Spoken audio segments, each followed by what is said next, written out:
হয় হিমাক্ষী, আজি আচলতে দেখিবলৈ গৈছে পুৱাৰে পৰা যথেষ্ট উখল মাখল এক পৰিৱেশ সত্ৰ নগৰী বৰপেটাত, কিয়নো আজিৰে পৰা বৰপেটাত আৰম্ভ হৈছে দৌল মহোৎসৱ। মই তাৰ পূৰ্বে এই দৌল যি ঐতিহাসিক সত্ৰ, এই সত্ৰৰ মই দৃশ্য দেখুৱাব বিচাৰোঁ। চাৰিওপিনে ভাগে ভাগে কেৱল হোলী গীত আৰু হোলী গীতৰ মূৰ্ছনা।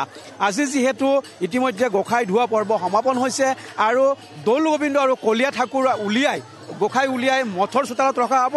তাৰপিছতে সন্ধিয়া ভাগত এই যিটো মেজি বনোৱা হৈছে, এই মেজি জ্বলাই 7 বাৰ প্ৰদক্ষিণ কৰিব। তাৰপিছতে যি দৌল মঠৰ সন্মুখত ৰখা হ'ব আৰু নক্ষত্ৰ ক্ষণ অনুসৰি মঠত সংস্থাপন কৰা হ'ব দৌল গোবিন্দ আৰু কলীয়া ঠাকুৰ। আৰু এই মুহূৰ্তত মই দৃশ্য দেখুৱাব বিচাৰিছোঁ কিদৰে আচলতে প্ৰাণস্পন্দিত হৈ পৰিছে সমগ্ৰ বৰপেটা সত্ৰৰ আমি যিপিনে চাওঁ সেইপিনে কেৱল হোলী গীত আৰু হোলী গীত ভাগে ভাগে বহিছে। কোনোবা স্থানত যদি বোৱাৰী বহিছে, কোনোবা গাভৰু, কোনোবা স্থানত আয়তী, এইদৰে ভিন্ন ৰঙৰ আচলতে যি সমাহাৰ ঘটিছে। আৰু এই মুহূৰ্তত মই হোলী গীতৰ প্ৰাণ কিছু দেখুৱাব বিচাৰিছোঁ।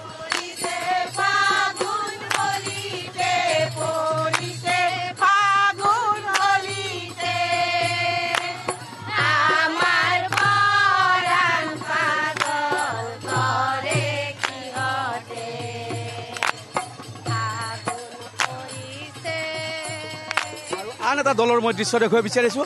এইদৰে আচলতে ভাগে ভাগে বহিছে আৰু সকলোৱে আনন্দত মতলীয়া, আবিৰ সানিছে, হোলী গীতৰ মূৰ্ছনাৰে মুখৰিত হৈ পৰিছে বৰপেটা সত্ৰৰ বাকৰি। আৰু এই দৃশ্য মই দেখুৱাবলৈ চেষ্টা কৰিছোঁ।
এইদৰে দেখিবলৈ পোৱা গৈছে সমগ্ৰ সত্ৰৰ বাকৰি এতিয়া উখল মাখল এক পৰিৱেশ।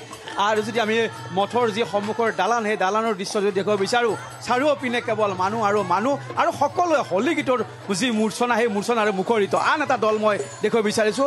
এইদৰে এতিয়া দেখিবলৈ পোৱা গৈছে বৰপেটা সত্ৰৰ যি বাকৰিৰ এক সুন্দৰ পৰিৱেশ।